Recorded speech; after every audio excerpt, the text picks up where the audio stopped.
Hello, and welcome to another episode of Average Glow. My name's Holly Rose. I have a very big episode for you today. This may or may not be a topic that I have kind of been avoiding, to be totally honest with you. So I do not know if you are ready for this one, but maybe I'm projecting. Maybe I'm not ready for this one. This has been a topic that I have known that I have wanted to discuss since before starting this podcast. I haven't gotten around to it. I really love my uplifting, let's go, you got this girl kind of energy podcast episodes. Today is not one of those episodes, however. It's extremely helpful and it's going to be extremely important in your up-leveling journey because you may surround yourself with a whole new bunch of people in whatever it is that you're going after. That's kind of the idea, right? We want to elevate the people that we surround ourselves with. So this is a big topic because today I'm going to talk about narcissism, and I am going to talk about specifically kind of figuring out what a narcissist is and what kind of characteristics they have, what kind of manipulation tactics they use. And in my perspective, the reason I'm talking about this is because I want to protect you, my audience, from surrounding yourself with these people. I am not coming at it from a position of saying you're a narcissist or don't become a narcissist. Maybe that's another topic for another day. I don't know. But the reason that I feel so compelled to have this conversation today is because in last week's episode, I talked about 10 things that I have learned in my 30s. If you haven't watched that episode, go back and check it out. It is a very good watch. It was to celebrate my birthday, turning 36. So one of those very big life lessons I learned in my 30s was what a narcissist is and kind of how to work around them and work with them, because sometimes they cannot be avoided, like in my case. So we are also going to talk about how to co-parent with a narcissist, or maybe you have a family member, someone you can't fully cut out of your life. You have to figure out how to work around them in their terms. I will get into that in a moment, but that is why I wanted to talk about it today. I was listening to my episode and editing it, and I saw this just passion to talk about it, and I felt like I left so much on the table. Like there's just so much more to say than what I covered. So I want to get into it more in depth today. And like I said, if you haven't seen that episode, do go check it out. But for now, I want to address one of the things I mentioned in last week's episode regarding this topic was that narcissists tend to have kind of like a magnetic pull to empaths and people who care about other people's feelings, people who are maybe people pleasers and also just want the best for people. And it's a shame because those types of people that I just described are wonderful human beings.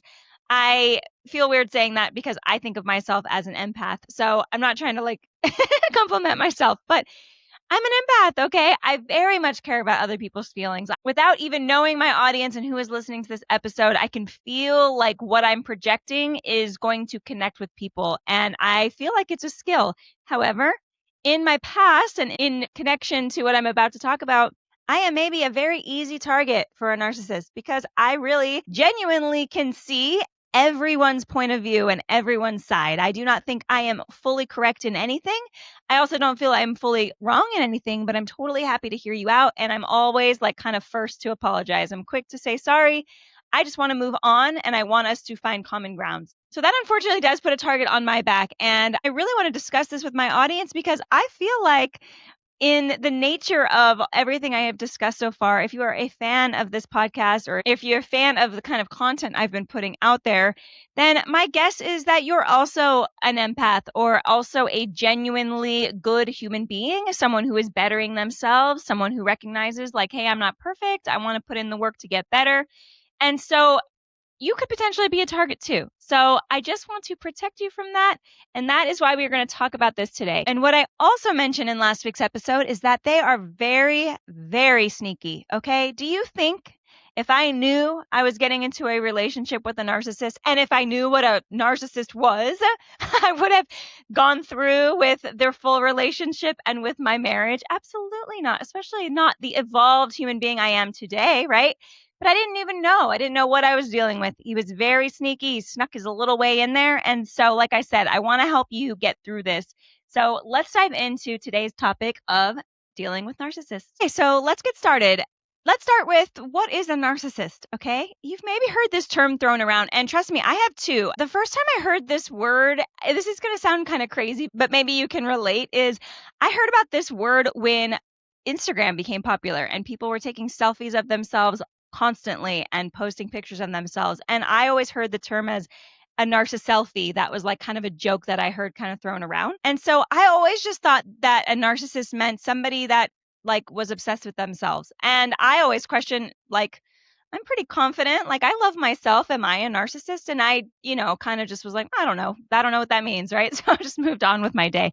Now, when I got into a relationship with my ex-husband, I was warned that he was a narcissist. And in fact, I had a couple people tell me that he was a textbook narcissist, which means he like fully followed every single thing you could ever Google and read.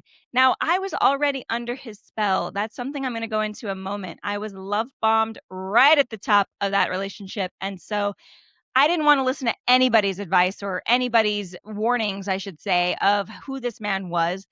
And that's how I got myself into the position I got myself in. It was too late.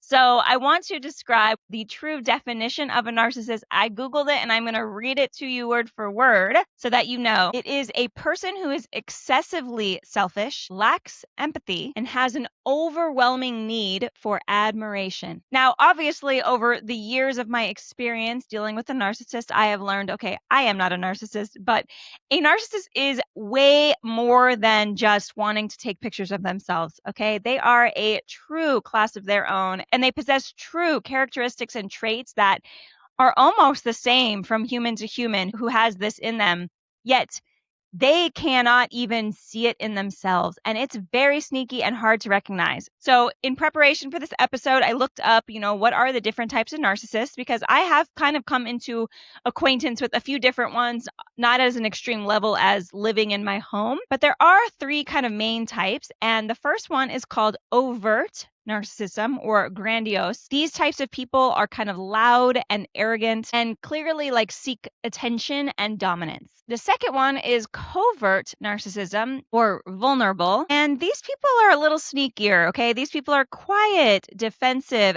and can kind of turn every situation into that they are the victim. That is more of the narcissist that I have come into acquaintance with, and I will get into that more in a moment. But the third type is a malignant narcissist, and this type is highly toxic. They're manipulative, aggressive, and they take pleasure in hurting others. So like I said, I have the most experience with the covert narcissist, so someone very quiet, laid back, flies under the radar, kind of almost comes off as like aloof. I'm cool, I'm chill, and they are not chill. They are very sneaky. Again, I don't even think that most narcissists know what they're doing and how they are manipulating a situation. So let's get into some of the terminology that I have learned over the years, and I have also, like, doing some research on this topic, have looked up so that I can kind of maybe over explain what some of these terms were. Like, for instance, the word gaslighting.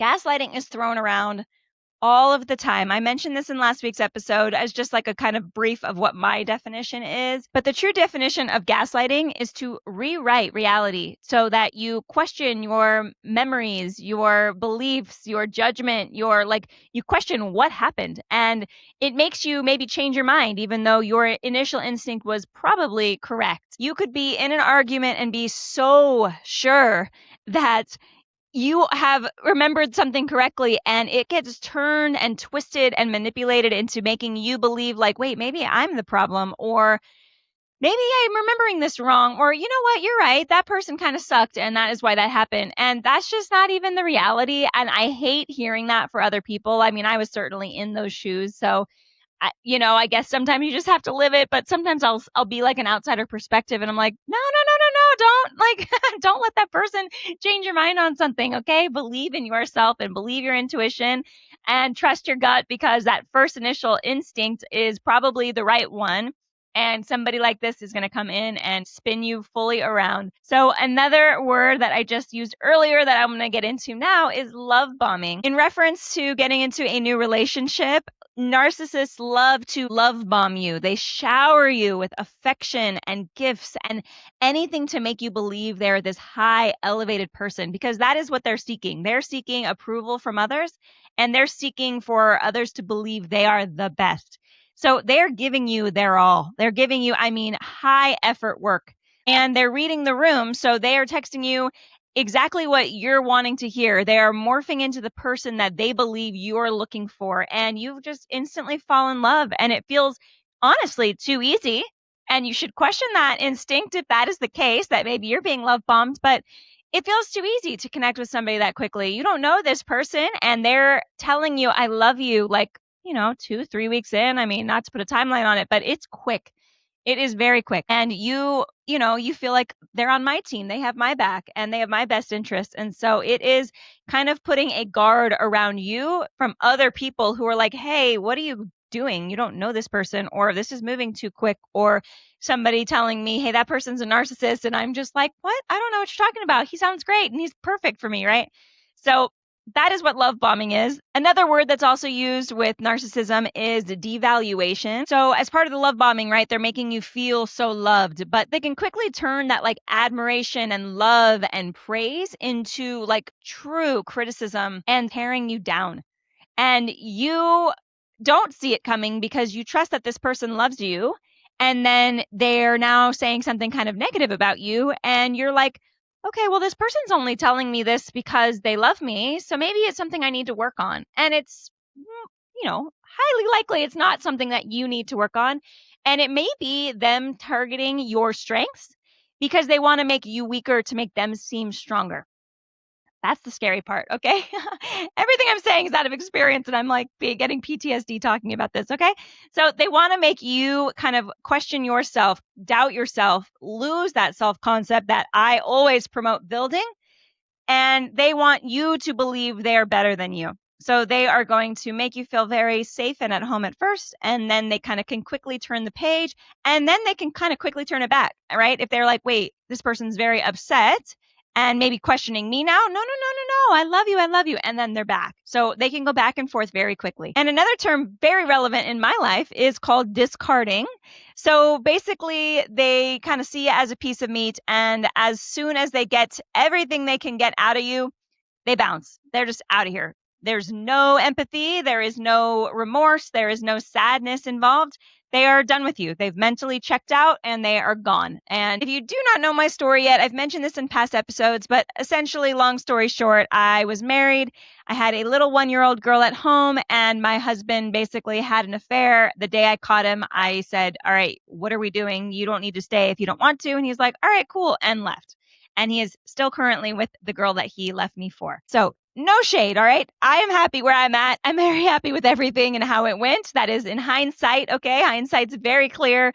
It has been, 2.5 years, I guess, since that happened. So we're good. There's no animosity there. But like I said, from my experience, discarding is very, very relevant. All right, now those were core manipulation tactics. Next, we are going to move into defense and control strategies.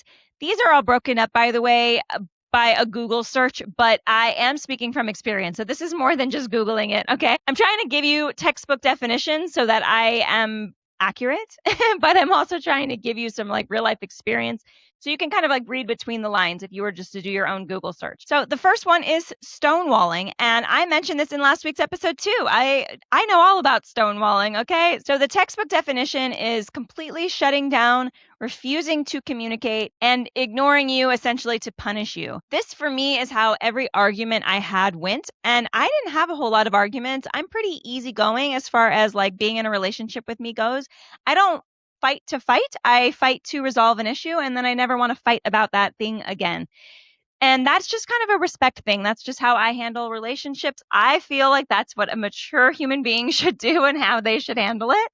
And so anytime we got into an argument, it was very valid. And what would happen in these arguments is that I would be very upset about something that he had done, and he would fully shut down and pretend he wasn't even listening to me, wasn't engaged in the argument whatsoever, couldn't be fazed, like didn't care that I was upset, but also couldn't even pretend to understand why I was upset. And so he would just fully shut down. And what that ended up doing in my case was it would get me heated more and more. Like, are you listening to me? Oh my God, what is wrong with you? And then I would spurt something out that was maybe a little hurtful.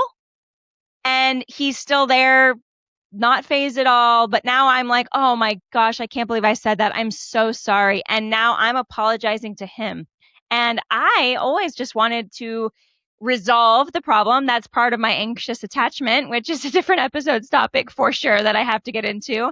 Also a lesson I learned that I mentioned in last week's episode. But I have this need and desire to resolve an issue like immediately. And so what ended up happening is I was always the first to apologize. And I was so sorry that I said that thing. And then all of a sudden, the whole entire argument isn't even about what it started at.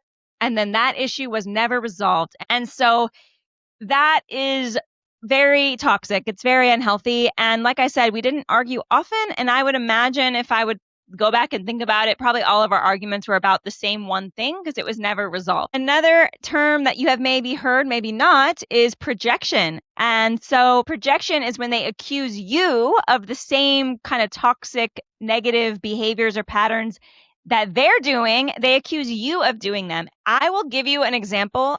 I will always believe this, that when somebody is cheating on you, they will accuse you of cheating on them a lot. And I have been in relationships where I've been accused of cheating and I'm like, I don't even know what you're talking about. Oh, that's what a cheater would say. And I was like so confused. I was young and I was like, what are you talking about? Like, I'm not, and they're so wrapped up in cheating and doing whatever they're doing, kind of hiding it from you, that they're misreading the room and they're projecting everything that's happening in their life onto you. And so that's one specific example, but a narcissist will project all of it on you. So anything toxic that they're doing, they think you're doing. And any flaws that they have, they think you have. Any mistakes that they have made, they will think that you have made. And they will make you feel horrible about those things because you're a good person, right? You care about others and you have empathy. And so you'll start to question, like, am I doing this? I'm so sorry. And they put you kind of right back in where they want you. They want you in the weak position.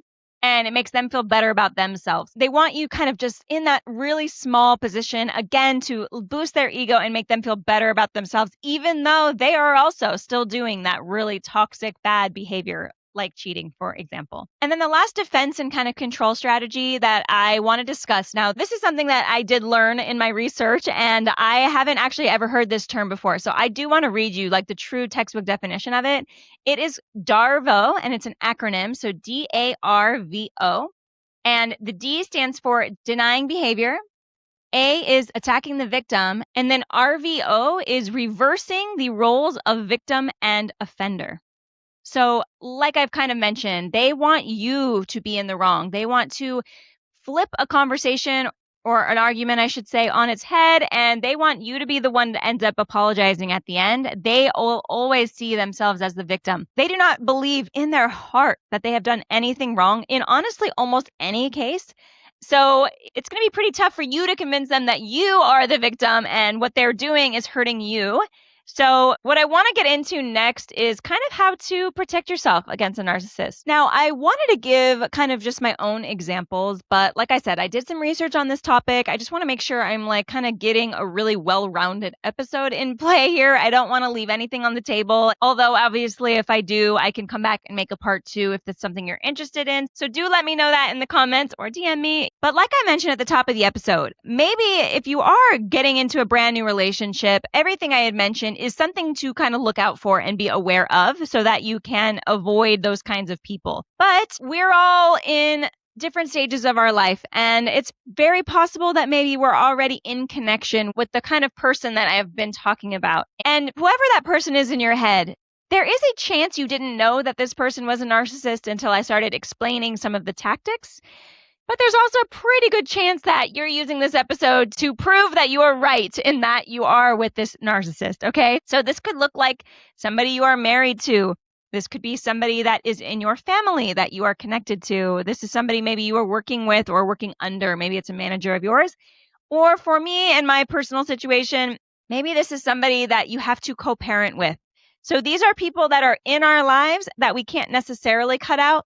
If you're stuck in this relationship, let's go into what kind of tactics we can use to overcome and not necessarily win, but to protect ourselves and keep boundaries. So when I was doing my research, I came across what is called the gray rock method. And this method was originally coined by a blogger back in 2012, but it has since been recognized and recommended by clinical psychologists. So it's a very good method. And I want to teach you what it is. And actually, like as I was Googling it, I was learning this as well. So let's kind of dive into it together. So the idea behind the gray rock method is to become kind of boring and uninteresting and as unresponsive as simply a gray rock. Okay, so the kind of goal behind this is that you want this narcissist to lose interest in you and lose hold in you. You know, you currently might be their supply for boosting their ego and making them feel dominant and powerful over you because you're so weak. And I am saying that in quotes, but you want them to lose interest in you and that they find you boring so that they find kind of someone else to prey on. And like I mentioned earlier with the discarding is I became very boring, I guess, in my relationship. I was extremely stable and extremely loving, and I feel like I took care of everything around the house while having a full-time job, while nursing a 1-year-old, and that was boring. And I actually, without knowing this method and knowing some of this terminology, in my reflection in the last 2 years of healing have been like the only reason that I will justify that the divorce was even a little bit at all my fault, because I truly can't accept that it was that I was too boring. Like I wasn't chaotic enough. And I knew he liked chaos. I knew he liked fights and I knew he loved drama, and I wasn't that person. And so we weren't the right people. And that's not to say that I'm in the wrong still. I won't take credit for my divorce. I will say that. That maybe makes me sound a little toxic, but truly, as I was reading through this gray rock method, I was like, oh, I think I became the gray rock without trying. So let me go into it a little bit further, okay? Here's some different ways to have them lose interest in you. When they ask you a question, maybe trying to heat you up, you respond with just a very short answer, something that they have kind of nothing to work off of. You can answer with just yes, no, and it kind of cuts that conversation and cuts the fuse where it's at instead of lighting it up and making it worse. You also should hide all of your emotions. So keep your face blank, keep your voice flat. Do not try to emote any type of emotion because they do want to see you sad and they do want to see you mad and all of the bad feelings. And so if you can kind of feel unfazed by it or prove to them that you're unfazed by something, they're going to lose interest. The other thing you can do is stick to safe topics. So stick to the boring ones. We're talking weather. We're talking just whatever is the most boring topic you can possibly think of. That is what you want to limit your conversations to. You also want to very much avoid sharing any secrets with them, whether those be your secrets or gossip that you're hearing.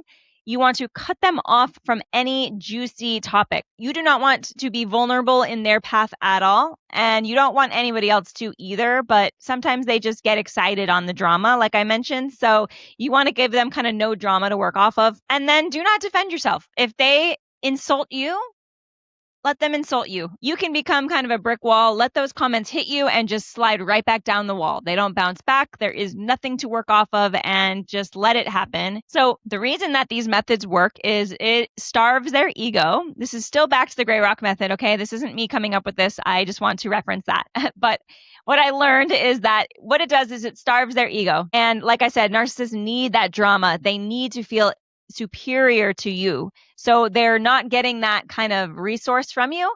And it makes them kind of question all right, well, I need it from somewhere. Now, this is also why I feel like they cheat a lot because they need it from someone. And sometimes you're not giving them enough and they need that ego fed. And this method also works because, like I just said, it shifts their focus. So they kind of get bored with you and shift their focus to another target. So those are some of the terms that I learned about narcissism. I want to pivot into my average glow tip of the week, and then I will round it out back about this topic because they're kind of in line with each other. So first, what my average glow tip of the week is it is a tip or suggestion that is low budget, cost friendly, or sometimes free. Today it's free and it is just a tip you can implement 1 week at a time. And then over time, once you've established these habits and developed this into your lifestyle, you can create a very large impact. So today's tip of the week, I am going to suggest that if you are not currently in a relationship, I want us to make a list in our phone of red and green flags that we are looking for in a partner. I made my list very shortly after my divorce because I did not want to forget a single detail of what went wrong in that relationship. I wanted to keep everything right fresh at the top of my memory so that I could write it down. And I have still referenced it now. Years later, I look at it without remembering what I wrote. And I'm like, oh, yeah. That's a red flag I need to make sure I pay attention to. But also, that's a green flag in what I'm looking for in my next relationship. And what I think is really important in doing this, and the reason that I'm bringing this up today, is I want you to maybe make some notes of things you've learned today that I want, obviously, for you to write down as red flags, right? Nothing I said today is a good quality trait in a man or a woman. You want to pay attention to kind of the things that I was saying. And I want you to write down maybe the ones that stuck out the most for you. If you found like you've been in relationships or friendships or in acquaintance with people that have those different characteristics. And you're like, this is kind of a pattern for me. Like, for instance, I love affection and I'm seeking connection and a relationship because I just don't want to be single anymore. You're maybe going to give in a little bit to that love bombing. So I want you to write down, like, what's the definition of love bombing? What are you kind of looking for to try to avoid? And I want you to really write down as many things as you can think of for red flags. And then I want you to create those real boundaries in your life for those red flags.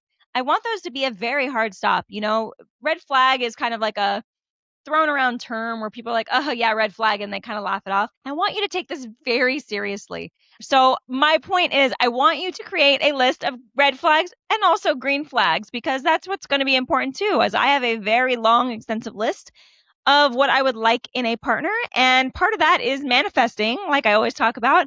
You're putting into the universe, this is what I want in my dream partner. I want them to possess all of these qualities. And if you believe it in your heart, you believe in manifestation, you have a spiritual calling, it will come for you. That person will be created for you. They're already out there. It's not to say they're going to be created because you made the list. They're already out there and they're going to be magnetically drawn to you. So I just highly suggest, and a good balance of both, a nice little list of red flags and green flags. Okay, so like I said, after my average glow tip of the week, I kind of wanted to round it out. So I guess I just want to summarize, like if you feel you are in a very toxic relationship with a narcissist and you are currently like attached to this human being, try to use the gray rock method, like I mentioned, but I didn't really say this before and probably should have at the very top of this episode. But if you are in a toxic relationship bad enough where there is physical violence involved, I want you to seek help immediately. I want you to get out of there if you can. And I want you to do it in the safest way possible. So please seek professional help if that is kind of the situation that you are in. I also kind of want to hear maybe some of your experiences with narcissism or what kind of traits maybe that I left out. I want to build this podcast into a community and I want us to all be in the comments and I want us to be able to connect and share. I am trying to promote this on Instagram as well. I think people feel more like compelled to comment on Instagram rather than in YouTube or in Spotify. And I get that. So I am not saying you have to comment here, but I would love to get a conversation going and just to kind of give more advice, share more tips, share more experiences so that we can all be a little bit more in the know and take this on into our life to this new up-leveling journey. And we want to be the best versions of ourselves without being held back by any of these incredibly toxic people. So I would love to hear from you. I'm going to put all of my information on the screen. If you want it to be a little bit more private, you can certainly email me. That's why I'm putting my information here for you. It is averageglowpodcast@gmail.com. You can also DM me on Instagram or TikTok. The username for those are just Average Glow Podcast. And I just really hope that today was helpful. And it's kind of like I said, it's not like the most exciting, uplifting, like very happy topic, but it's still really important. I started this podcast because I wanted to help women overcome hard challenges to reinvent their lives to be the most confident versions of themselves. So there's two kind of parts to that. It's weird for me because I feel like I want to be just in the niche of the uplifting, but life isn't always glamorous and perfect. We're not always in those phases of life that are working in our favor. Sometimes we have really hard challenges that hit us right in the face and kind of stop us where we're at, hold us back from maybe some progress. So it's important to me to tackle all topics, especially ones that I have like very, very personal knowledge and experience on.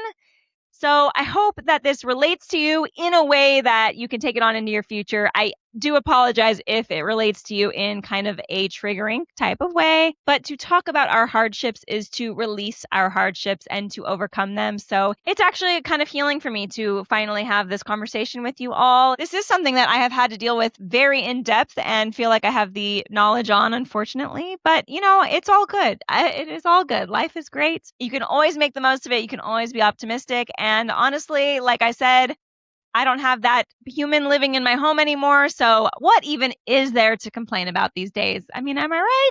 So anyway, thank you so much for listening. I hope you enjoyed today's episode. I'm going to have another amazing episode for you next week. So make sure to tune in. I hope you have an amazing day and I will see you next time.